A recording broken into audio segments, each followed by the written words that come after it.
بسم اللہ الرحمن الرحیم۔ حکیم الامت مجدد الملت حضرت مولانا شاہ اشرف علی صاحب تھانوی رحمۃ اللہ علیہ کی کتاب فروع الایمان۔ حیا، فرمایا رسول اللہ صلی اللہ علیہ وسلم نے حیا ایک شاخ ہے ایمان کی، روایت کی اس کو بخاری و مسلم نے۔ خدا سے شرمانے کا طریقہ، حیا عجیب چیز ہے۔ اگر مخلوق سے حیا ہوگی تو ایسی حرکت کوئی نہ ہوگی جس کو مخلوق پسند نہ کرتی ہو، اور اگر خالق سے حیا ہوگی تو ان افعال سے بچے گا جو خالق کے نزدیک ناپسند ہیں۔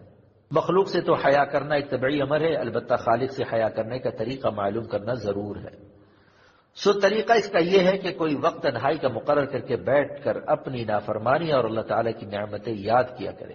چند روز میں کیفیت حیا کی قلب میں خود بخود پیدا ہو جائے گی اور ایک شعبہ عظیم ہاتھ آ جاوے گا۔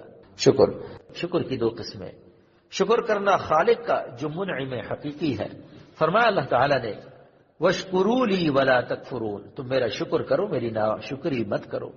دوسری قسم شکر کرنا مخلوق کا جو واسطہ نعمت ہے، فرمایا رسول اللہ صلی اللہ علیہ وسلم نے مَن لَمْ يَشْكُرِ النَّاسَ لَمْ يَشْكُرِ اللَّهَ، جس نے آدمیوں کی ناشکری کی اس نے اللہ تعالیٰ کا شکر ادا نہیں کیا۔ اور ابو داؤد نے حدیث روایت کی ہے کہ جس شخص کو کوئی چیز ملی اگر اس کو میسر ہو تب تو اس کا عوض دے، اور اگر اس کو میسر نہ ہو تو دینے والے کی ثنا اور صفت ہی کر دے۔ پس جس نے ثنا و صفت کر دی اس نے شکریہ ادا کیا، اور جس نے اس کو پوشیدہ رکھا اس نے ناشکری کی۔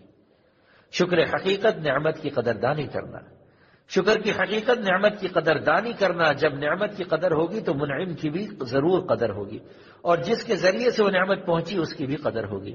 اس طرح سے خالق اور مخلوق دونوں کا شکر ادا ہو جائے گا۔ اب سمجھو کہ دل میں جس کی قدر ہوتی ہے اس کی تعظیم و محبت بھی کرتا ہے، اس کی بات ماننے کو بالاضطرار دل چاہتا ہے۔ سو کمال شکر خالق کا یہی ہوگا کہ دل میں ان کی تعظیم ہو اور زبان پر ثنا و صفت جوارح سے احکام کی حتی الامکان پوری تعمیر، یہی راز ہے۔